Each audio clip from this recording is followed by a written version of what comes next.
Oi gente, eu sou a Ione do blog Minha Vida Literária e hoje eu trago pra vocês o vídeo com minhas leituras do mês de julho.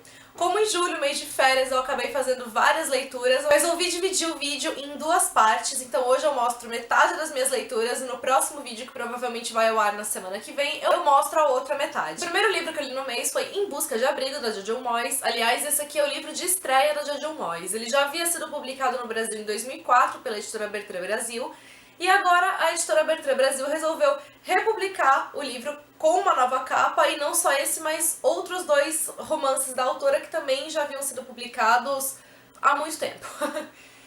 Nesse aqui nós temos a história de três mulheres, todas elas de uma mesma família, a Joy, a Kate e a Sabine. A Joy é a mãe da Kate, que é a mãe da Sabine. O livro começa mais ou menos nos anos 50, na noite em que a Joy conheceu aquele que viria a ser o futuro marido dela. Depois dessa cena é interrompida, nós voltamos aos dias atuais, no qual a Sabine está indo visitar a avó, né? A Sabine está indo contra a vontade. Ela também faz muito tempo que não vê a própria avó. A Joy e a Kate não se dão lá muito bem. A Kate cresceu, né, teve uma infância meio complicada por causa do relacionamento dela com a mãe, a personalidade da própria mãe. E a Sabine, por sua vez, também não se dá muito bem com a mãe, que é a Kate. E aí nessa, então, que a Sabine acaba indo visitar a avó, passar um tempo com a Joy, ela vai conhecendo um pouco mais sobre a história da família, vai conhecendo um pouco mais sobre até os próprios avós, porque ela não tinha lá tanto contato, e a história vai se desenvolvendo a partir disso. Não dá assim pra eu explicar com muitos detalhes a história em si. Eu gostei da leitura, eu gostei da maneira de como as histórias aqui elas são apresentadas. Então, em terceira pessoa, você tem três narrativas, né? Porque cada hora elas estão sob o ponto de vista de uma dessas três mulheres. E eu acho que o grande trunfo aqui da Jojo Moyes foi conseguir criar tantos sentimentos contraditórios durante a leitura. Contraditórios porque as personagens, como elas têm conflitos entre elas e elas são muito complexas, elas despertam no leitor sentimentos diferentes. Então, quando eu li a história pelos olhos da Sabine, eu me compadecia da Sabine, eu sentia raiva por ela, pelas situações que ela passava. Então eu acabava não gostando tanto assim, sei lá, talvez, da Joy e da Kate. E aí quando eu passava a ler as coisas pelo ponto de vista da Joy e da Kate, eu me ressentia nas outras duas, me compadecia daquela. Então assim, a Jojo Moyes, ela realmente conseguiu fazer com que o leitor entrasse na pele das personagens, digamos assim, e conseguisse enxergar as coisas pelo ponto de vista delas. Então fica mais fácil compreender aqui os conflitos, né, que acontecem. E sem contar, então, isso, o cenário da história eu acho que foi muito bem favorecido, porque você tem histórias interessantes ao redor dessas personagens. Então, os outros personagens ali, os personagens de apoio, eles também contribuem para a história ser uma boa história. E eu acho assim, a história, acho que isso acabou me decepcionando um pouquinho, porque no final eu senti que algumas coisas foram meio que rápidas demais, outras acho que foram expostas de uma maneira um pouco mais superficial. Então assim, eu senti que faltou um pouco mais para poder fechar a história de uma maneira melhor. Além disso, também a leitura ela foi bastante lenta pra mim. Em alguns pontos ela até chegou a ser meio monótona, mas no final eu acabei gostando do livro, mesmo que não tenha sido uma leitura assim frenética. E as últimas páginas, as últimas 100 páginas, o ritmo mudou, eu fiz uma leitura mais rápida, né? Acho que por causa do meu envolvimento maior com a história, com os fatos, os sentimentos, enfim. Apesar de não ser assim um livro que você lê, que você quer devorar, foi uma boa leitura, é uma boa história, uma história bonita, e além de tudo, o livro está sendo sorteado também na promoção de Top Comentarista esse mês. Eu recebi então mais um exemplar da editora e tá sendo sorteado lá, então participem para quem tiver então vontade de ler. A minha segunda leitura foi Naomi e a Lista do Não Beijo, livro escrito em coparceria pelo David Levitan e a Rachel Cohn. Eu não sei se é assim pronuncia o nome dela, mas enfim. O livro ele foi publicado originalmente em 2007, a editora Galera Record publicou então agora nesse último mês, porque tá para ser lançado o filme então adaptado desse livro. Inclusive o trailer foi divulgado no último final de semana. Ele está no post de notícias da semana que foi ao ar no sábado, no último sábado. Eu deixo o link aqui para quem quiser conferir. Enfim, aqui na história então nós temos a Naomi e o Ellie, que são melhores amigos e inseparáveis, cresceram juntos, onde um está o outro também está, enfim. A questão é que a Naomi é apaixonada pelo Ellie, só que o Ellie é gay. Então não tem a menor chance dele se apaixonar por ela. E eles fazem uma lista, né? Eles têm, aliás, uma lista de pessoas, sendo que essas pessoas nenhum dos dois pode beijar pra não ter problema entre eles, pra eles não terem nenhum atrito ali na amizade. Então, aquelas pessoas que poderiam desencadear algum tipo de conflito entre eles vão pra essa lista do não beijo e os dois não podem se aproximar. A história parte, né, do ponto em que o L acaba beijando o namorado da Naomi. E isso cria aí um rebuliço nela, nas emoções dela, eles se desentendem e a história se desenrola a partir disso.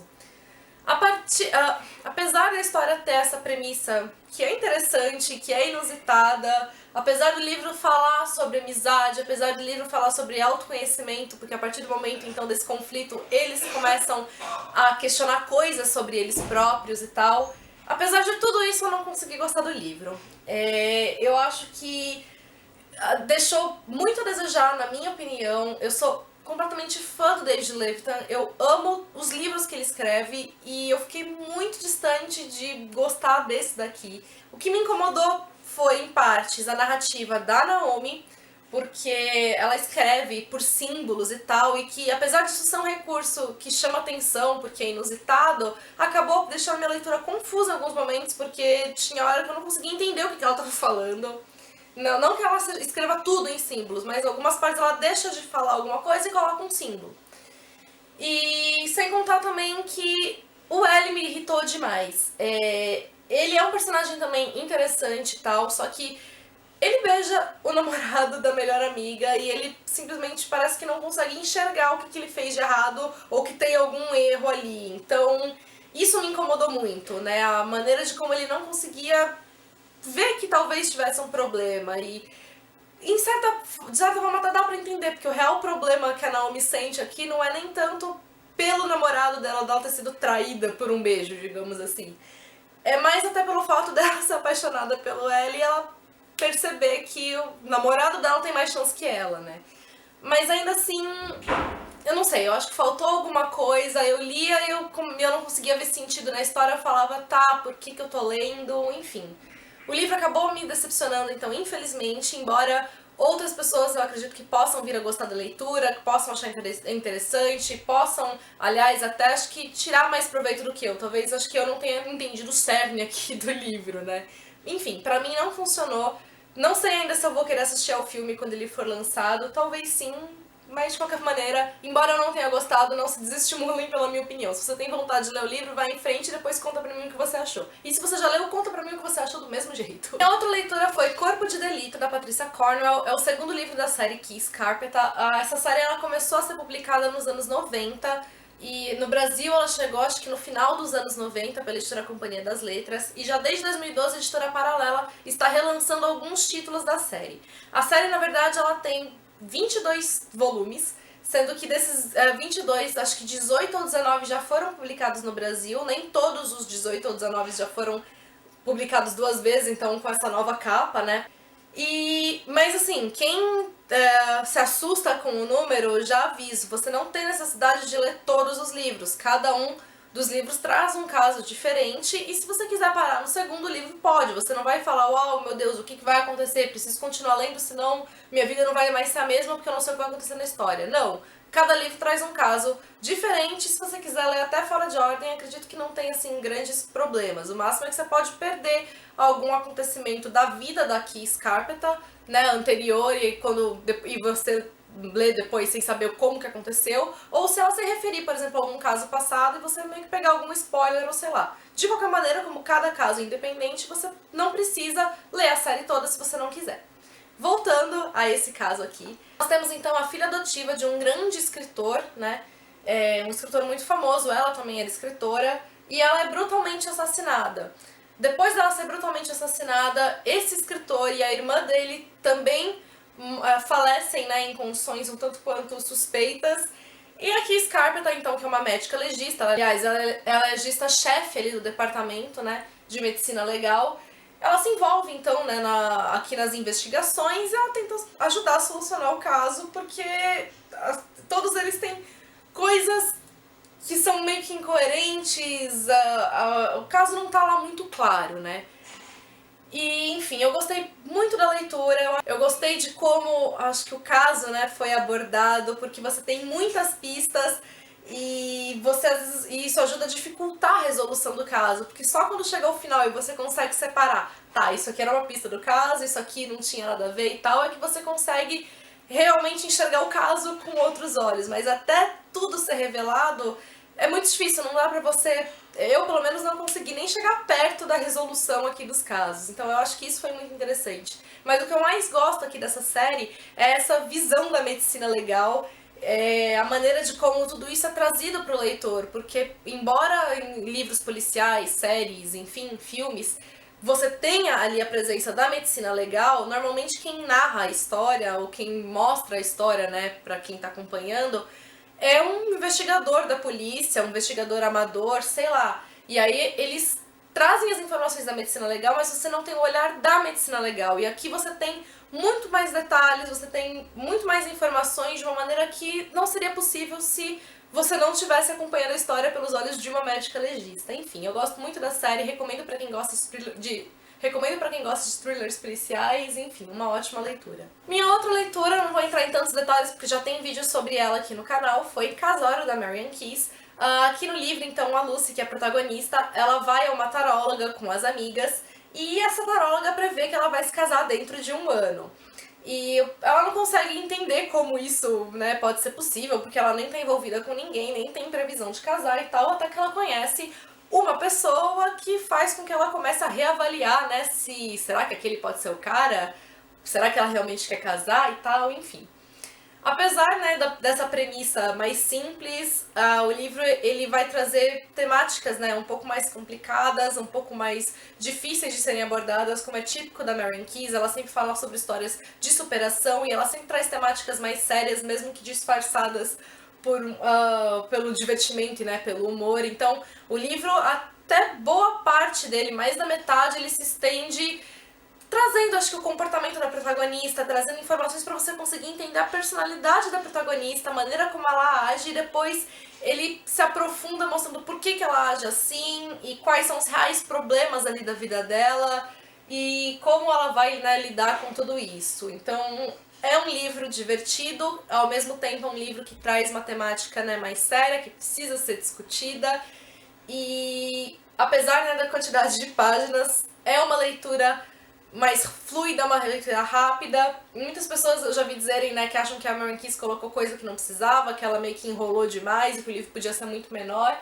E em partes eu concordo com isso, mas eu também entendo, né, o porquê dela ter escrito da maneira que ela escreveu, porque eu acho que isso te permite compreender e perceber muito mais a seriedade aqui das situações em que a protagonista se envolve. E se ela, acho que ela não tivesse entrado em tantos detalhes, talvez o impacto não fosse tão grande.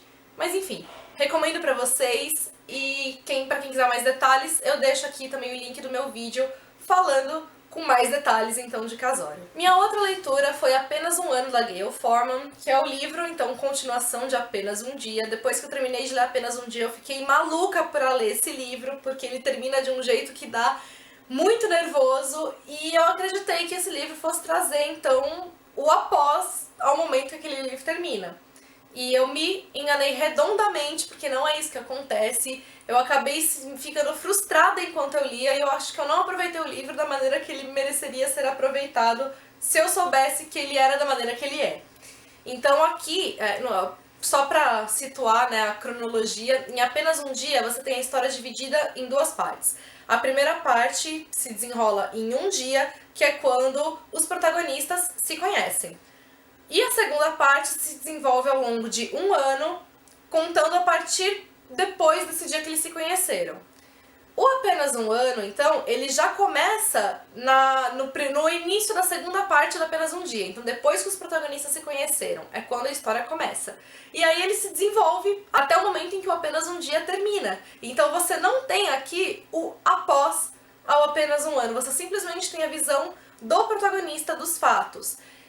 Diferentemente, né, de muitos livros em que você tem a visão do outro personagem, é interessante isso aqui porque esse período, né, de 1 ano, então, eles passam separados. Então, o que um viveu, o outro não viveu. Então você não tem uma repetição dos fatos apenas pela outra visão. Você tem uma outra história.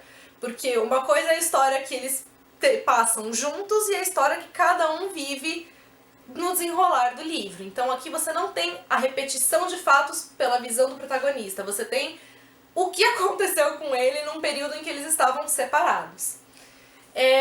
O Apenas um Ano, assim como o Apenas um Dia, então ele vai ser uma história principalmente acho que sobre amadurecimento, porque os personagens eles passam por processos muito árduos de amadurecimento, né, enquanto eles estão aí em busca de um do outro.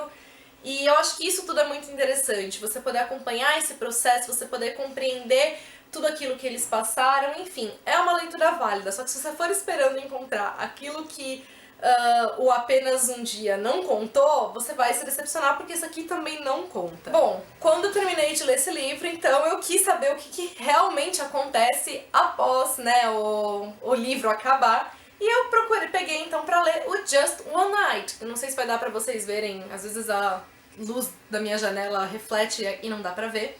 Mas enfim, o Just One Night foi a continuação então, né, dos livros, é o que conta o após a história ter acabado. Ele só foi publicado até o momento em forma de e-book.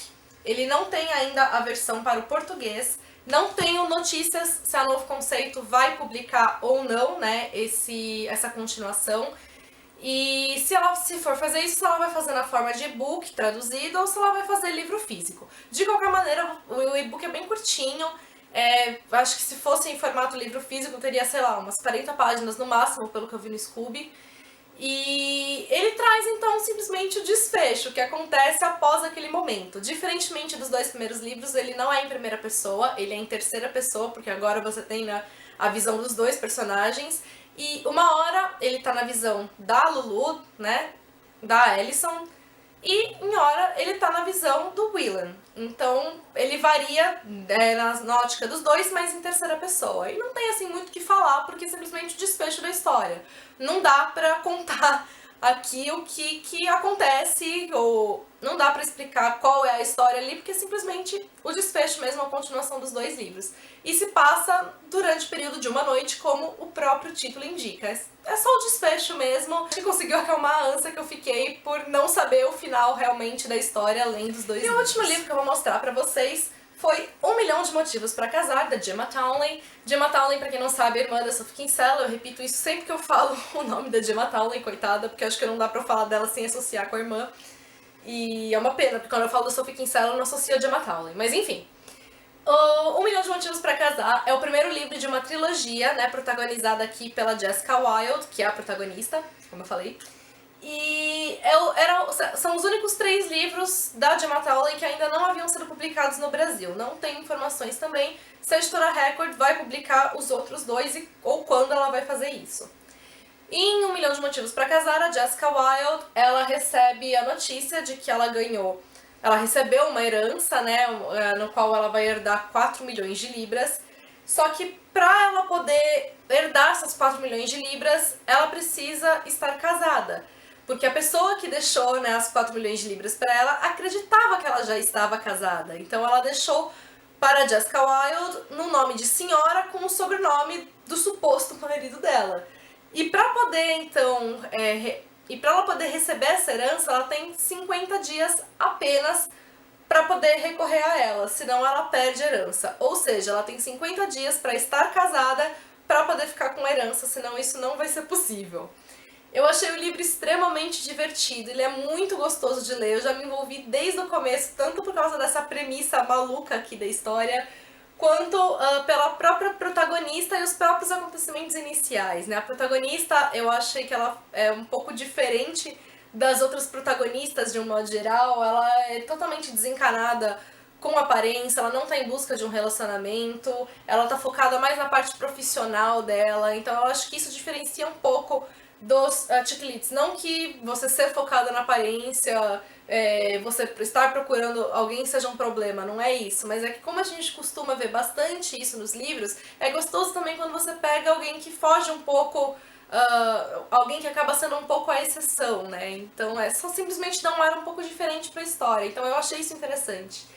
Sem contar também que ela meio que passa por um daqueles processos de transformação, estilo Diário da Princesa, né? Então que ela é de um jeito e de repente ela tá totalmente de outro pra poder fazer aqui os planos, né, que ela faz pra história seguir, isso eu achei ótimo também. mesmo a questão foco dela no profissional, então as conquistas que ela já consegue logo no início me deixaram tipo, vibrando, né, pela história. Enfim, foi um livro muito divertido, muito envolvente. Eu li assim numa sentada, sentei e li o livro porque foi muito gostoso, eu não queria parar de ler. Gostei da maneira de como então a Gemma Townley desenvolveu todos aqui os fatos. Fiquei curiosa para ler os próximos 2 livros, espero muito que a editora Record traga esses 2 livros para cá. E o que principalmente aqui também é porque não é simplesmente uma história de uma personagem tentando ganhar 4 milhões de libras, mas é uma personagem que, sem saber, está descobrindo aqui qual é o real sentido de estar casada, qual é o verdadeiro significado de um casamento. Então eu acho que isso foi bastante válido na leitura. Eu espero que vocês tenham gostado, eu acho que eu me estendi um pouquinho falando dos livros, peço desculpas se o vídeo ficou muito longo, mas espero que tenham gostado. Então contem pra mim o que vocês leram esse mês e aguardem que na próxima semana eu trago a segunda parte do vídeo com mais os outros 6 livros que eu li esse mês. Beijos a todos e até o próximo vídeo.